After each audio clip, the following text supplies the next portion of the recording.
You're listening to an Airwave Media Podcast. Hello, Saver. Whether you're saving for that trip to the tropics or saving for an emergency, now is the time to take advantage of Wells Fargo's savings options. Wells Fargo offers savings accounts that can help you save towards your goals. So, what are you saving for? Visit a Wells Fargo branch or wellsfargo.com/save to open a savings account today. Wells Fargo Bank, N.A., member FDIC. It's a long way to Tipperary. It's a long way to go. It's a long way to Tipperary, to the sweetest girl I know. Goodbye, Piccadilly. Farewell, Leicester Square. It's a long, long way to Tipperary, but my heart's right there. Hello everyone, and welcome. The History of the Great War, episode 214. I would like to remind everybody that we will be having another listener Q&A in episode 231, and currently I have 9 questions for that episode, but I can always use more. Send those questions over to historyofthegreatwar@outlook.com, and I'll be sure to answer them. This is our second and final episode discussing the events of the Finnish Civil War. Near the end of January 1918, the battle lines for the Civil War had been drawn. On one side was the White Movement, whose stated intention was to create a kingdom of Finland that would have a German monarch, probably German Prince Friedrich Karl of Hesse. On the other side was the Red Movement, who hoped to create a similarly independent Finland, but one led by a parliamentary democratic government. Both sides would be supported by foreign governments, with Russia supporting the Reds and Germany the Whites. The fighting that would occur in early 1918 would be short in duration, lasting just a few months, but very costly in terms of casualties. Over 30,000 people would die during and after the fighting, with 25,000 of those being executed or dying of disease in prisoner of war camps after the fighting was over. In this episode, we will discuss the fighting and the atrocities that would occur, and then talk just briefly about the aftermath of the Civil War, which may not be what you would expect. The Red Movement would be represented in the fighting by the Red Guards. The Red Guards had actually been created in the spring of 1917, with the initial purpose of acting as security forces for the security leaders and for the workers. The numbers in the Guards would grow over the course of the year, reaching 30,000 by the end of 1917. During the fighting, 140,000 Finns would serve in the Red Guards, which made them roughly equal in strength to the White forces arrayed against them, at least numerically. The problem for the Red Guards would always be training and leadership. As with many volunteer groups, the Red Guards simply did not have very much military experience, either within their ranks or within their leadership. Almost all of the experienced soldiers in Finland, including the Jaegers that had been trained in Germany, would join the White armies, and this left the Red leaders to work with motivated but largely inexperienced volunteers. The leaders of the army were also quite inexperienced. The man who would become the leader of the Red forces in Helsinki, and therefore de facto leader of the Red Guards as a whole, was Ali Aaltonen. Aaltonen had been in the Russian army, but had only risen to the rank of lieutenant before moving to Finland, which is just a really good example of the general lack of experience at all levels of command in the Red Guard, which would prove to be a serious problem during the fighting. Regardless of their experience in military operations, on the night of January 27th, the Red Guards made the first move that would escalate the violence into a true civil war. On that night, they moved to seize control of Helsinki, which had always been their base of operations. They would seize the telegraph and telephone exchanges, the railway stations, and the buildings of government. The leaders from the right-wing parties fled the capital or were forced into hiding. While this action shocked the leaders of the White Movement, they were not completely unprepared. During the spring of 1917, even before the Red Guards had been founded, the future White leaders had created the Civil Guards. This was a militia formed to protect the bourgeois leaders on the right from the labor movement, which was becoming more organized and more violent during 1917. The Civil Guards would also be used to crack down on striking workers, which is why the Red Guards had been created to answer that threat. By the end of 1917, the Civil Guard would number 40,000, slightly more than the 30,000 that were in the Red Guards. This was not the only advantage that the white forces would have, because while the Red leaders would struggle to find a military leader with both the experience and political notoriety to lead the Red Guards, the whites would not have a similar problem. They would instead call upon the services of Carl Gustav Emil Mannerheim. Mannerheim had joined the Russian army in 1904, which was in time to serve in the Russo-Japanese War, and during that war he would rise to the rank of colonel. When the First World War started, he would command a brigade of the Cavalry Guards, and would eventually rise up the ranks to take command of a cavalry corps in the summer of 1917. After he returned to Finland, he would be approached by Finnish leaders who requested that he take command of the military forces that would eventually become the Civil Guards and then the White Army. Mannerheim had some concerns about the growing strength of Germany in the country, but these concerns were not enough to keep him from accepting the job. He would request assurances that no outside intervention would be requested, assurances that were quickly broken, and I find it hard to believe that Mannerheim did not expect that to happen. The German influence on the White Army would be felt before the German troops even arrived, and it would begin when the Jaegers arrived back in the country. These troops had been volunteers that had traveled to Germany to serve in the German army during their fighting against Russia. As tensions grew in Finland during the later months of 1917, the Jaegers would prepare to move back north and back into Finland to assist the German-backed Civil Guard. The hope was that the well-trained and equipped Jaegers could prove to be an elite force for the Civil Guard, as well as a unit that could be used to train and inspire others. Not all of the Jaegers would make the trip back north, though. Given their purpose, it was important that only the most reliable members were brought back into Finland, and therefore several hundred of the Jaegers would remain in Germany, and they would not be allowed to travel back due to concerns about their socialist sympathies. The Jaegers were an advantage, and the Germans wanted to make sure that the Reds did not receive any of that advantage.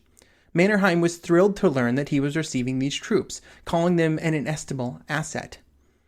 While he was accepting of these Finnish troops, he would be less thrilled about the arrival of German troops later in the fighting. These would be in the form of a German division, led by General von der Goltz. Mannerheim would even threaten to resign when he learned that they were coming, although he would be talked out of this action. The reasoning that Mannerheim would back down was because he was assured that he would be in control of the German troops, and there were also rumors that the Red Guard were receiving large numbers of Russian volunteers. Now, if these rumors were true, then the Civil Guards would need help, or they would be overwhelmed. But as we discussed last week, the overall assistance by the Russians was quite small, which meant that instead of balancing the scales, the arrival of German troops would decisively shift the balance of power in favor of the Whites. It should be noted that von der Goltz wanted to be in Finland about as much as Mannerheim wanted him to be there. His division had been pulled out of the preparations for Operation Michael, the massive German attack in the spring of 1918, and then sent to Finland. Goltz felt that this was quite a demotion, although it would not affect the German division's performance in Finland. In early February 1918, both sides would prepare for the fighting to begin. Both sides had roughly the same number of combat-effective troops, somewhere around 70,000, and they had spent the previous week securing their own areas of control, with the Whites in the west and the Reds in the southeast. Now, the Whites had disarmed all the Russian troops that were spread around the country, and the Reds had taken full control of Helsinki by the end of January. The Reds would also begin to create all of the political structures that they would need to actually lead the country, and that meant local administrations, revolutionary courts, and the police. Due to the moderating influence of the Social Democrats, the courts and the police were actually pretty much the same as the Finnish institutions that had been in place before the Civil War began, without any drastic changes in structure or procedures. After these institutions were sorted out, the Red leaders looked to go on the offensive, and they planned a general attack along almost the entire front. The goal was to push north into White territory before they could fully organize. Now, the Whites would meet this offensive with a very conservative defense. They were in fact preparing for their own offensive operations, and so they wanted to conserve their strength as much as possible for those future attacks. The Red offensive, after it was launched, would quickly bog down and turn into positional warfare, which allowed the Whites to prepare for their own effort. After absorbing the Red attack, the White armies were ready to begin their own offensive. Mannerheim was concerned about the experience and abilities of his troops, and this caused him to try and create a plan that was as simple as possible. This plan would see 12,000 men, all that could be concentrated for the attack, split into 4 groups, all of which would be sent towards the city of Tampere. Once they reached the city, they would focus on surrounding it, instead of immediately launching into what was sure to be costly and lengthy attacks through the city. The White offensive would begin on March 15th, and over the next 5 days, it would advance a disappointing 20 kilometers, far less than had been hoped. There were many problems that were holding back this White advance. The experience of the troops was one, but maybe more impactful was the lack of logistical capabilities for the army, which made it very difficult to sustain any large advance. Even with these challenges, the White advance slowly ground forward towards the city. By March 28th, not only was the army on the outskirts of the city, they had also been able to consolidate and prepare for an attack on the outer defenses of the city. The artillery preparations for this attack proved to be completely ineffective, because the information that the Whites were able to obtain about the positions of the Red forces were completely incorrect, and this meant that the artillery barrage fell on some empty fields and forests instead of on the defenders. Even with this mistake, the White troops were still able to push the defenders out of the first defensive positions around Tampere. On April 1st, Mannerheim would send an ultimatum to the defenders of the city, giving them a chance to surrender. If they refused, he would begin an artillery bombardment of the city itself, which had up to this point remained largely untouched. The leaders of the defense put the response up to a vote among all of the Red commanders, which supposedly resulted in a single vote majority in favor of continuing the defense. With his ultimatum rejected, the bombardment of the city began, and it would eventually grind the city into dust. After a 3-day bombardment, the assaults began on April 3rd. The White attacks would move into the city from the east, with the defenders being slowly pushed back to the west. After 3 days, it was clear that the defense was hopeless, and 11,000 Red soldiers would surrender.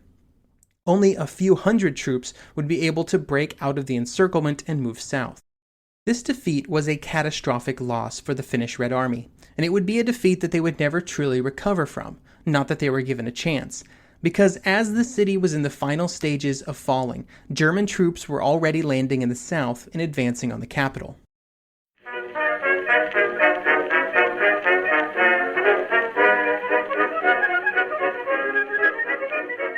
The one truth about human history is that change is inevitable. But the one thing that has never changed is that humans need food to survive. There are many ways to get that food, but one of the easiest ones is Factor.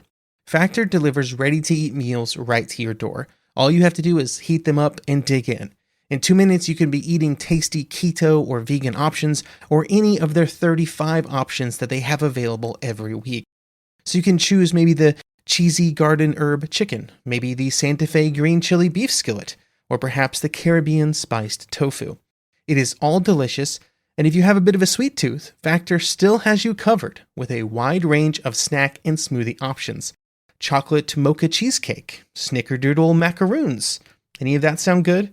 And don't worry, even the tasty stuff is dietitian approved. Head over to factormeals.com/GW50 and use code GW50 to get 50% off. That's code GW50 at factormeals.com/GW50 to get 50% off. The regular season is heating up. New stars are emerging, and that means more opportunities to win up to 25 times your cash on Prize Picks, the most exciting way to play daily fantasy sports. Just select 2 or more players, pick more or less on their projection on a wide variety of stats, and place your entry. It's that easy. Let it fly to turn $10 into $250 with just a few taps. Easy gameplay, quick withdrawals, and injury insurance on your picks are what make Prize Picks the #1 daily fantasy sports app. Watch your favorite players and get paid doing it this basketball season. See your entries make progress during the game or make new entries for the second half and the fourth quarter. 3-pointers, assists, rebounds, and everything in between are yours for the taking. Join the Prize Picks community of more than 7 million players who have already signed up. Right now, Prize Picks will match your first deposit of up to $100. Just download the Prize Picks app and use code GET100. That's code GET100 on Prize Picks for a first deposit match of up to $100. Prize Picks. Pick more, pick less. It's that easy.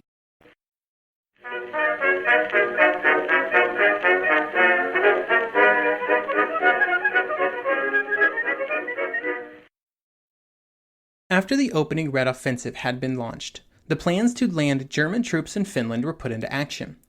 It had been decided that the German troops would be landed in Onko on the southern coast to the west of the capital. The primary objective of this division of troops was to launch an attack directly towards Helsinki, with the secondary goal of moving to the north to cut off the supply lines of the Red forces that were facing Mannerheim. The German troops would reach the Finnish coast on April 3rd, and the German fleet had 2 battleships, a cruiser, several smaller ships, and then 10 troop transports. The German forces were landed and then easily took over the city, with the Red forces having already evacuated. Unloading an entire division was not a quick process, and it would take 3 days before all of their supplies were ashore. It would be around this time that the German commander, von der Goltz, received word from the Russian warships which were in the port of Helsinki that they were planning to remain neutral in the coming fighting. All that the Russians requested was that they would be allowed to leave after the fighting was over. This was strictly a self-preservation act, since they had no chance of resisting the much stronger German warships. Just 5 days later, the first German units would reach the outskirts of the capital, and what they found was a deeply divided city, with some citizens taking shots at them from windows, and others absolutely delighted to see them. As soon as the main body of German troops arrived, they were able to begin pushing through the city's defenses. By April 13th, it was all over, with the outcome never having seriously been in doubt. Around 7,000 Red troops would surrender to the Germans, and the fall of the capital would be the end of the major fighting, with the rest of the Red forces surrendering shortly thereafter. During the fighting, even though it was short, there were many reported instances of violence outside of the military confrontations. These actions would be referred to collectively as the Terrors, both red and white. Obviously, these actions have similar names as the Red and White Terrors during the Russian Civil War, and they often took on very similar characteristics. During the bulk of the military actions, the atrocities from both sides took the form that was so common during civil wars: massacres against civilians due to rumors and suspicions about the local populace and their support for the enemy. These atrocities would result in thousands of deaths. After the fighting was over, the atrocities would decisively change. During the fighting, 80,000 Red soldiers and civilian leaders had surrendered to the White Army, and they were put into prisoner of war camps, with courts-martial set up to try them for treason. Over 5,000 of them would be executed after being found guilty. This was justified by the White leaders because they claimed that the Red Guard members should not be considered soldiers of an enemy army, but instead armed rebels within the country. The Whites considered them to be treasonous citizens, not an organized enemy military force. Even those that were not outright executed were subjected to lengthy periods in prisoner of war camps, where they would not be provided with enough food or medical supplies, and around 12,000 of them would die in those camps, a number that does not include any of those that were executed. There would be more deaths within camps than in the rest of the Civil War. In the direct aftermath of the Civil War, the Finnish government was controlled by the right-wing leaders that had led the White movement, and their goal was to continue to expand Finnish territory, with the next step being an invasion of East Karelia. At the same time, they planned to create a Finnish monarchy. They would fail at both of these objectives. Instead, in 1919, a new Finnish constitution would be created that made the country a republic, not a monarchy. Some of the far-right leaders attempted to delay or prevent the adoption of this constitution, but they were unable to prevent its implementation. One of the major reasons for this failure was that the Western powers required a democratic government in exchange for official recognition of the country. And during late 1918, early 1919 time period where these events were happening, the opinions of Britain and France were pretty important. The first elections under the new constitution would be held in March 1919, and the party that would receive the largest number of votes, and 80 members in the new parliament, was the Social Democrats, the party that had just led, and then lost, the Civil War.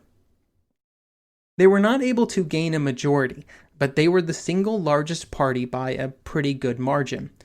It was impossible for the Social Democrats to form their own government or to join in a coalition to form one. They had just participated and lost in a civil war, and there were large groups that were strongly against them.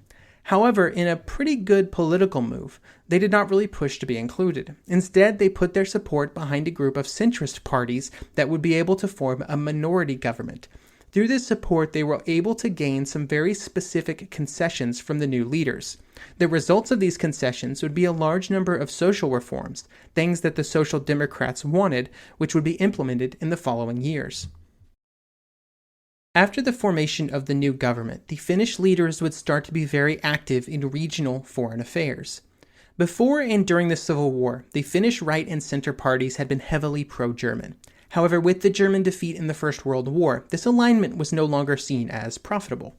Discussions would begin with the Western powers and then the League of Nations, but closer to home, the Finns would also become involved with discussions with the other countries that were breaking away from Russia. These are important to our story because those countries, Estonia, Latvia, Lithuania, will be the topic for our next episodes. These 4 countries, later joined by Poland, would meet several times in 1919 and 1920. The Finnish government was always hesitant to enter into any binding agreements, especially those that targeted Russia, due to the power that the Social Democrats held within Finland. And instead, the Finnish delegation would always emphasize the importance of the meetings as a communications channel. The conversations would bring the Finns closer to the other countries, who were all in a similar situation, just to their south. And eventually this would lead to the Finns becoming militarily involved. Thank you for listening, and I hope you will join me next episode as we begin to dig into the events in Latvia, Estonia, and Lithuania as they try to break away from Russia and create their own new independent nations. Piccadilly, farewell.